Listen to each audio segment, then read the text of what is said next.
Hey y'all, I know it's been a minute since you heard from me. And when I tell y'all it has been a whirlwind, that is exactly what I am talking about. It has been a whirlwind for the month of May. Let's get started. Well, I've been complaining about a stomach ache for a couple of weeks, but I was like, okay, it's probably trap gas. I don't know, but I went to the store and got Gas X, Pepto Bismol, Tums, anything that helped my stomach because I was just so nauseated. No matter what I took, I was just nauseated. And I complained about my stomach for 2 weeks.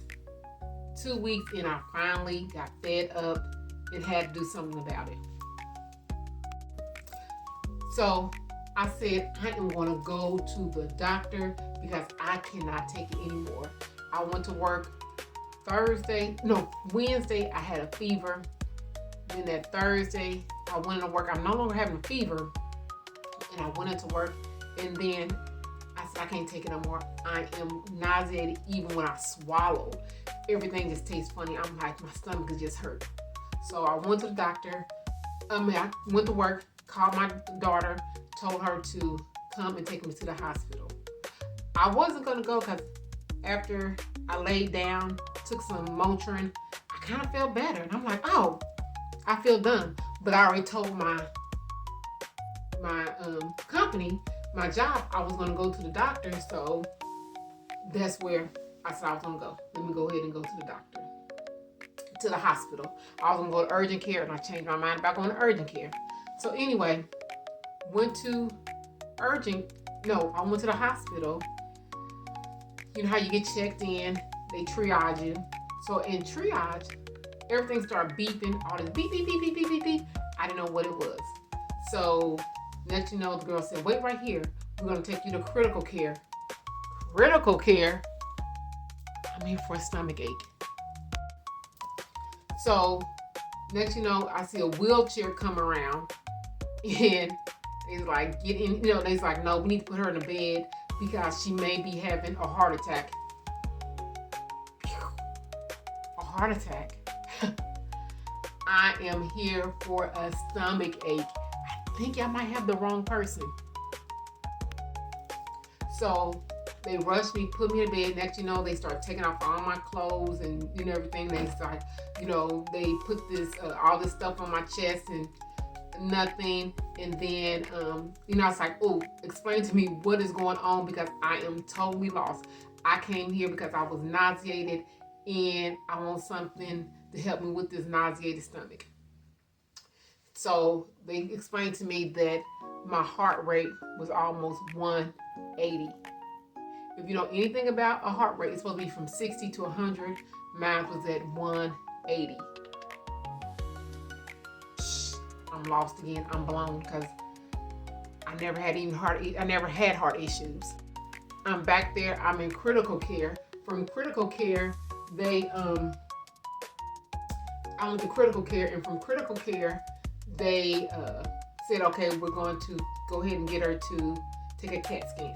So next, I'm getting a CAT scan. They said, who brung you? I said, my daughter. They said, okay, we're going to call her and let her know that you're in, come back to critical care.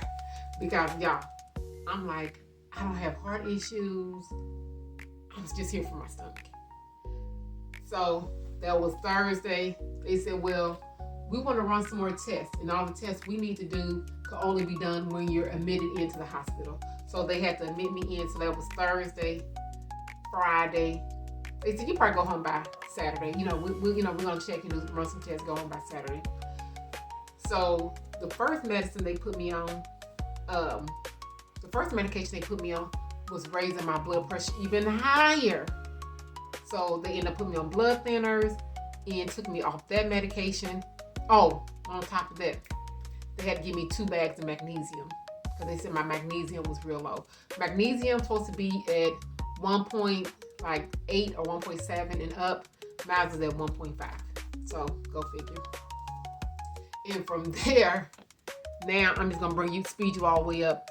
The medicine they gave me was caused my blood pressure to rise. Then Saturday, they said, okay, we got a new solution. We're going to put you on another medication, keep you on the blood thinners, but we got to bring your blood pressure down.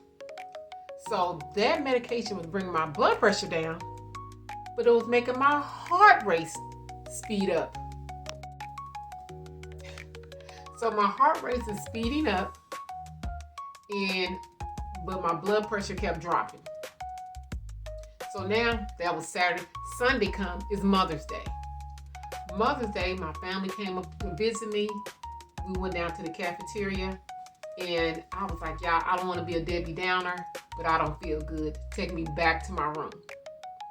On my way to my room, my brother said I passed out. Eyes went to the back of my head, scared the bejeebies out of him, scared the bejeebies out of my whole family.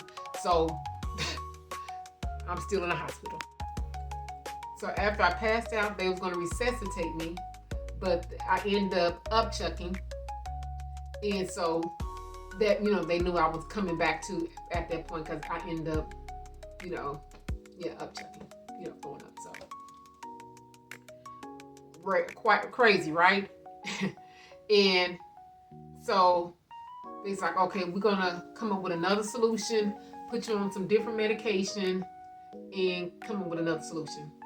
So they put me on a different medication. So now this is Monday.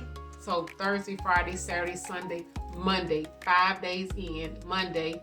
Then they said we want to run some more tests. We want you to do a heart ultrasound, a nuclear stress test, and some other tests they want to do. So they finally got everything that they wanted to do. Now it's Monday, Tuesday. I'm still in the hospital. So Thursday, Friday, Saturday, Sunday, Monday, Tuesday. 6 days in. And so I finally got released 7 days later. So far, everything is good. But now, I gotta wear this doohickey for 30 days. They want to monitor everything I do for 30 days. So here we are. I'm still trying to figure out some things. I'm still trying to see what's the next step. And as far as my stomach go, I have went to a GI doctor. I still got to get more tests done.